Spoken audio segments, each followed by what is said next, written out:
How do we convert the fraction 6 by 8 to the decimal fraction form?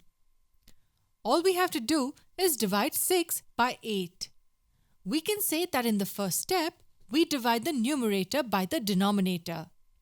We write 6 and divide it by 8.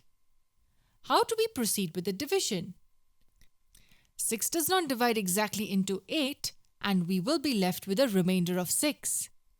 We follow a different approach here. We keep adding zeros to the dividend until the remainder becomes 0.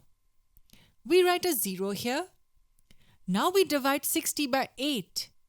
We know that 8 times 7 is 56, and 60 minus 56 is 4. The remainder is not 0 yet, so we add another 0 and get it down, next to 4.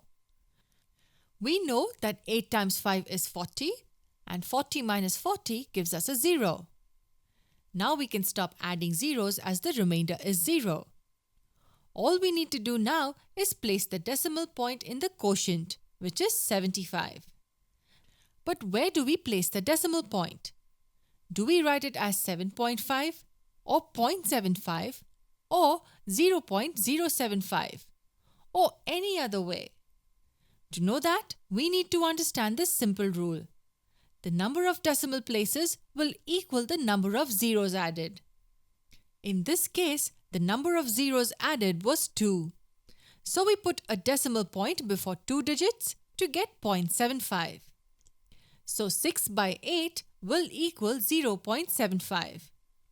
We will look at a couple of more examples in the other two parts of this video.